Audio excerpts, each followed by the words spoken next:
Tudo bem, pessoal? Desculpa a barba mal feita, mas nós acabamos de chegar do hospital. Graças a Deus a cirurgia correu tudo bem, tá tudo certinho. E eu vou pedir para vocês se inscreverem, darem seu like, passarem para os amigos, até para os inimigos, que eles vão acabar vendo muita informação aqui interessante. E vamos para frente com esse vídeo sensacional, tá ok? Você sabia que a Inglaterra ainda está na zona do euro e atrapalhando bastante? Pois é, a Inglaterra está encravada dentro da área do euro, dentro da Europa, e impede a construção daquela que seria a ponte mais importante do planeta, unindo dois continentes separados por apenas 3 quilômetros. Mas antes de tudo isso, vamos trazer um mapinha para vocês da Europa, que deixa claro quantas guerras e mudanças de fronteira ocorreram no continente, além de responder algumas perguntas tais como está a OTAN? Por que nasceu o Tratado de Varsóvia? Vamos ao mapa ilustrativo que mostra que a Europa não vive sem guerras. Os tempos de paz são pequenos e atos, bem como o milagre europeu, vivido nos últimos anos, que foi conseguido através da matriz energética adquirida de forma barata da Rússia. Mas as lideranças impostas pelos estadunidenses desses territórios ocupados sempre preferiram dar vazão aos pensamentos russofóbicos e ouvir os Estados Unidos. Com isso, se deixaram destruir pela terceira vez, tanto com o apoio econômico e bélico que deram à Ucrânia, como também pelo incentivo à Ucrânia nesse conflito. Resultado, perde a competitividade, tendo que adquirir energia até 10 vezes mais cara. E as causas indicativas disso já se demonstram com esse vídeo da própria OTAN. Nesse mapa ilustrado fica demonstrado claramente que a organização OTAN, ou NATO como preferirem, avança desde 1949 perigosamente contra a Rússia, na tentativa de desestabilizar e fatiar o maior país da Euroásia, de forma a não permitir nenhuma chance de recuperação. Mas, parafraseando Garrincha em 58, parece que se esqueceram de combinar com os russos e muito menos contavam com a ascensão de Putin, o maior estadista dos últimos 2 séculos. Outra curiosidade pouco difundida é que em 49, logo após a criação da OTAN, a União das Repúblicas Socialistas Soviéticas, aceitando a ideia passada pelos Estados Unidos de que qualquer país poderia entrar no Tratado do Atlântico Norte, pediu à NATO, ou à OTAN, como é mais conhecido no Brasil, o seu ingresso na organização. Porém, os Estados Unidos e seus territórios ocupados no continente europeu, liderados pela Inglaterra, negaram a adesão do que hoje se chama Rússia. Diante de tanta instabilidade, conscientes de que estavam sendo preteridos pelos aliados, além de já estarem convencidos de que a OTAN formava um bloco que mais cedo ou mais tarde partiria e se voltaria contra a União Soviética, que hoje é a Rússia, em 12 de maio de 52, 3 anos depois da criação da OTAN, foi firmado na Polônia o Tratado de Varsóvia, nascido do receio mútuo da Tchecoslováquia, da Polônia e da Alemanha Oriental, cuja capital era Berlim, diante do rearmamento da Alemanha Ocidental por parte do Ocidente. Em 16 de outubro de 54, a Alemanha foi incorporada à OTAN. Aí a coisa complicou. Inicialmente, os russos não faziam parte do Tratado de Varsóvia diretamente, tanto que em 54, mais uma vez solicitaram o ingresso para a OTAN. E de pronto, novamente foram rejeitados pelo Reino Unido e pelos Estados Unidos. Assim, diante da clara exclusão que enfatizava as verdadeiras intenções da criação da OTAN, mais tarde evidenciadas no mapa de expansão da organização de 49 até 2020, divulgado pela própria NATO, em 14 de maio de 55, consolidaram a cortina de ferro, aderindo ao Tratado de Varsóvia, um rascunho inócuo do Pacto de Varsóvia, que nascia a partir da adesão soviética e dos demais países sob sua influência. Então fica a pergunta, como a OTAN teria sido criada para se contrapor ao Pacto de Varsóvia, sendo que ele só foi concebido anos depois? Durante décadas, de acordo com os planos russofóbicos britânicos e estadunidenses, a Ucrânia, terra da fronteira, como é chamado, foi preparada para ser utilizada como área de conflito para desestabilizar e desgastar a Rússia. Mas na realidade, se observar este post, verão que a Ucrânia sempre foi Rússia. Rússia esta que teve inclusive como capitais tanto Kiev, a mãe das cidades, desde 882 no século IX até o século XIII, como São Petersburgo, por séculos, desde 1712, quando Pedro o Grande decidiu transferir a capital de Moscou para onde permaneceu até a Revolução de 1917, em São Petersburgo. Porém, mais tarde, os bolcheviques, temendo a invasão estrangeira, mudaram a capital novamente para Moscou em 1918. Hoje, toda essa tragédia que envolve a Ucrânia por culpa dos Estados Unidos, das lideranças ucranianas e do próprias lideranças europeias, tem uma dívida de $1 trilhão, sendo que 500 milhões em equipamentos bélicos cedidos e destruídos já pelos russos. Perdeu também 25% do seu território, justamente as terras mais ricas, que representavam mais de 47% do PIB ucraniano. Tem uma infraestrutura totalmente destruída, inclusive a energética, com perda de 90% de sua capacidade militar e queda do PIB já ultrapassando a 36%. E com esse problema que está acontecendo em Israel agora com Hamas, aí que complicou mesmo. O Zelensky está jogado aos bichos. Acabou, já era para ele, não vai ter mais um centavo de jeito nenhum, até porque já descobriram que muita coisa estava sendo desviada. Em termos de perdas humanas, perderam cerca de 11 milhões de cidadãos, entre mortos, exilados e os que optaram pela Rússia, praticamente 45% da sua população. Alguns se evadiram, outros 600 mil foram mortos, por volta de 400 mil são feridos e amputados. Além de por volta de 11 mil soldados ucranianos que já se renderam às tropas russas através das ondas da Rádio Volga, uma espécie de voz oficial da Rússia, tipo a voz do Brasil. Em termos de estrangeiros, instigados pela OTAN, estima-se que 40 mil mercenários foram mortos, sendo que por volta de 1.500 são de origem estadunidense. O melhor negócio para o povo ucraniano que ainda resta seria a Rússia englobar tudo e dar uma banana para o Ocidente, cito a BlackRock, a Vanguard e todos os outros, pois caso contrário, passarão séculos pagando o que enfiaram lá. E o que é pior, sem ter nada em troca. Concomitantemente a isso, a Europa terá que imprimir papel pintado, o que só não vai gerar uma inflação absurda se fizerem como os Estados Unidos fazem com o dólar, enganando todo mundo. Agora vamos falar do assunto principal e mostrar onde a Inglaterra ainda faz parte da zona do euro e atrapalha bastante. Essa é a África, e ela está a apenas poucos quilômetros de distância, em seu ponto mais próximo, da Europa. A África fica a apenas 13 quilômetros da Europa. Existem muitas pontes com o dobro desse tamanho em vários lugares pelo mundo.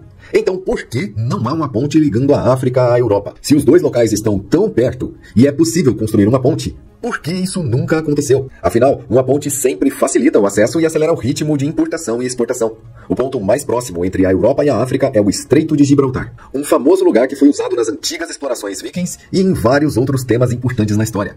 Esse estreito liga o sul da Espanha ao norte de Marrocos. E a explicação de por que não há uma ponte entre a África e a Europa pode ser bem complexa, mas tudo se resume nisso: o Estreito de Gibraltar.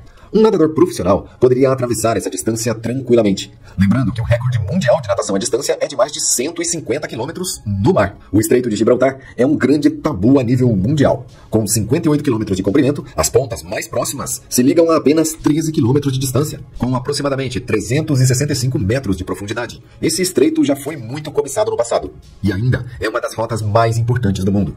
Já sabemos que no passado, os britânicos fizeram muitas conquistas pelo mundo. Mas o que poucos sabem é que no Estreito de Gibraltar existe uma dependência britânica. Gibraltar é um pequeno local na Península Ibérica, que tem aproximadamente 30 mil habitantes. E vendo no mapa, é um pontão no final do estreito. Gibraltar é um território ultramarinho do Reino Unido.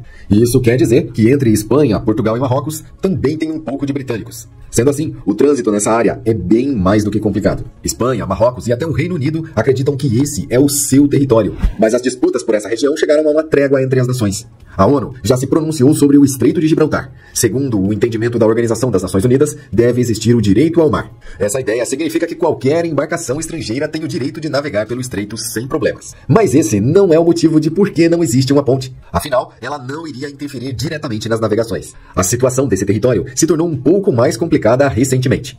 Embora os três países concordam em permitir a livre passagem, o status de Gibraltar é um incômodo nas relações hispânico-britânicas. A Espanha ainda reivindica o território onde vivem cerca de 34 mil pessoas, e a maioria dessas pessoas fala espanhol, mas prefere permanecer exatamente como estão no momento. Mas o grande problema vem com a saída do Reino Unido da União Europeia. Antes disso, os residentes de Gibraltar tinham livre movimentação para a Espanha e os países vizinhos. Mas agora, sendo pertencentes a um país diferente e fora da aliança, eles serão obrigados a passar por muito mais burocracias ao cruzar as fronteiras europeias. E existem negociações entre os territórios para decidir qual será o futuro desse local. E é exatamente por causa desses conflitos que existe um grande problema na ponte. Por que não há uma ponte da Europa para a África?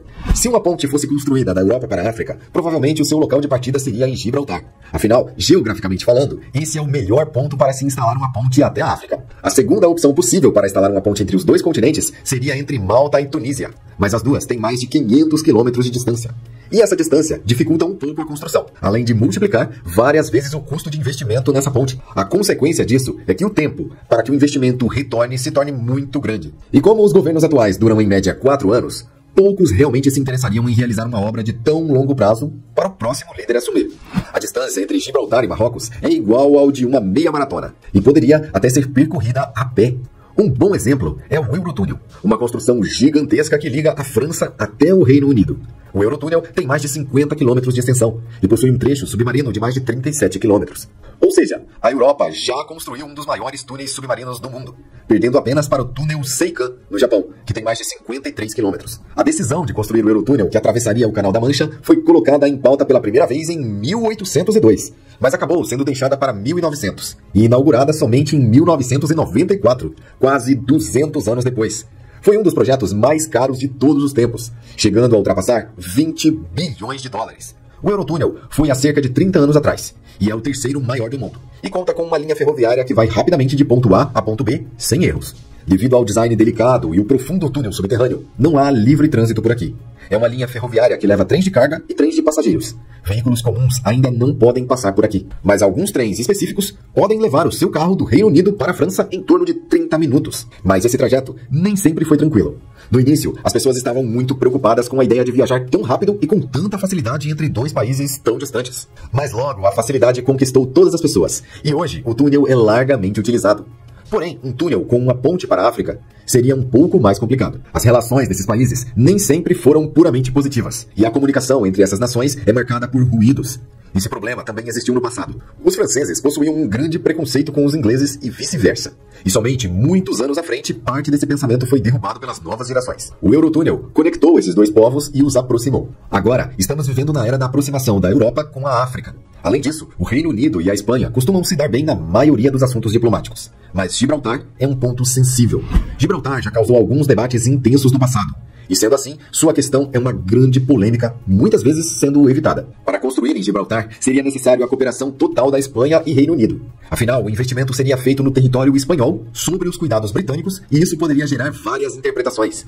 Um pedágio cobrado para sair da Europa seria recolhido pelo Reino Unido ou seria coletado unicamente pela Espanha, que é só parte da Europa. Estamos falando de um intenso movimento, com uma enorme circulação de mercadorias, que vão ser taxadas na sua entrada e na sua saída. Isso simboliza a transação de milhões de euros por dia. E com certeza, alguém vai querer gerenciar esse dinheiro.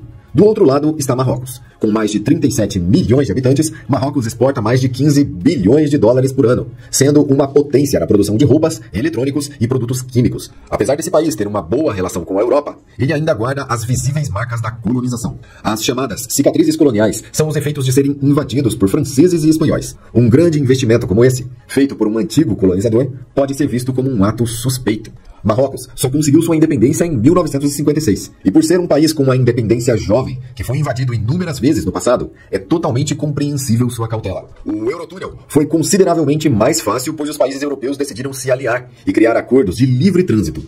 Esse tipo de relação não existe com a África. E agora, as relações com o Reino Unido ficaram ainda mais distantes.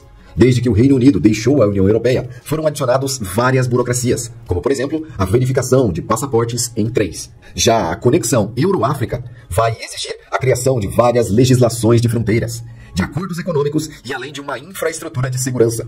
Existe a grande possibilidade de que a ligação entre os continentes fosse usada de forma incorreta para a imigração ilegal e o tráfico. Por conta desses riscos, é necessário analisar todos os piores cenários e criar soluções antes que o caos se instale nas fronteiras. A questão política envolvendo a ligação entre esses dois continentes é algo delicado. Mas caso nenhum desses problemas existisse, seria possível construir essa ponte? Muitos engenheiros já estudaram e lançaram artigos sobre essa possibilidade. E devido ao tamanho, profundidade e a geografia geral do local, seria sim possível a construção de uma ponte. Essa obra é estudada desde meados dos anos 70, sendo assunto em várias universidades de geografia. Um dos melhores estudos é de Eugene Tsui, um arquiteto americano mundialmente conhecido. Suas propostas sempre visam o bem-estar ecológico e humano. E nessa proposta de criação de ponte, Tsui colocou o plano da criação de uma ilha artificial entre os dois continentes, além de habitações dentro das colunas da ponte. Essas habitações seriam uma verdadeira cidade que poderia abrigar mais de 1 milhão de pessoas, além da ilha artificial. Isso seria, sem exageros, a construção de um novo país entre Europa e África.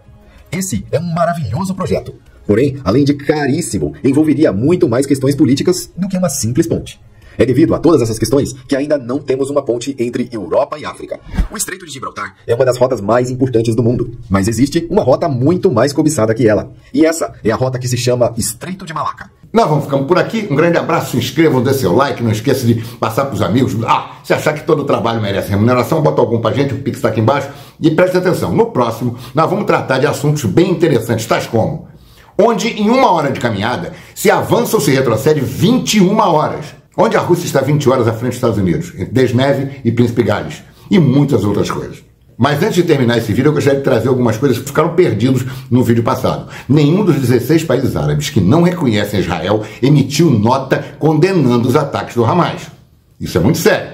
Os Estados Unidos envia seu mais potente porta-aviões para a região. As informações dão conta que se posicionarão ali no mar Mediterrâneo. Acredito que essa abordagem de Biden, além de desmoralizar Israel, pode atingir os Estados Unidos de forma séria. Ele pode ser atingido e até afundado. A faixa de Gaza é uma favela plana, que por vezes tem água, tem luz, tem não sei, agora eles cortaram foi tudo. Quer dizer, é um campo de concentração a céu aberto. São 365 quilômetros de área e uma população de 2,5 milhões de pessoas. Menor, a área nós estamos falando aqui, é menor que o município de Guapimirim, na Baixada Fluminense, que possui 62 mil habitantes apenas. Num comparativo com outros estados, a faixa de Gaza é bem menor que o plano piloto de Brasília, tá? Que as cidades, sem contar as cidades satélites, tá? Que Fátima na Bahia, que Palmitos em Santa Catarina, que Farroupilha no Rio Grande do Sul e até que é Bocaina em São Paulo. E menor até que Maricá no Rio de Janeiro. Agora, nem tudo são flores nessa história. Vocês têm que ver um filme que eu vou botar o link aqui embaixo, sobre o massacre de Sabra e Shatila. O evento ocorreu nos campos palestinos de Sabra, tá? Situados ali na periferia sul de Beirute. Foi um grande holocausto promovido pelos judeus, por Israel, pelo governo de Israel, e ninguém fala nada, tá? O link tá aí, bonitinho. A ONU, em 16 de novembro de 1982, condenou o massacre considerando um ato de gênocídio, entenderam, né? E a sessão fez parte de toda a resolução, que incluiu 123 votos a favor contra 22 abstenções. E em 2008 foi lançado um filme de animação que, surpreendentemente, é realista demais e mostra os seus episódios, exatamente o que aconteceu, e o filme se chama Valsa de Bashir. O link está aqui embaixo, quem quiser assistir, assiste, porque é bem interessante. Não tem anjo nenhum dos dois lados daí, tá? Não tem anjo. E essa ligação religiosa que fala com Israel, não sei o que, cara, sou Brasil, cara. Nós somos Brasil, a preocupação é Brasil. Israel é um país como qualquer outro, que comete erros. Colocaram um grupo de pessoas no meio de outras que não se gostam, que não se dão. Brigas de famílias eternas, de milênios. Não pode dar certo. Estava na hora de alguém chegar e falar assim, olha, Israel não dá para ser aqui. Porque se a gente simplesmente aceita que Israel tem que ser ali, porque na época da Bíblia eles estavam lá, então você tem que aceitar também dar a sua casa para o índiozinho do Brasil aqui, que era dono da sua terra, né? Tem que aceitar o marco temporal e deixar a sua casa para o índio. É a mesma coisa. Mesma coisa, vamos ser corretos, tá? Não dá para fazer essa graça toda.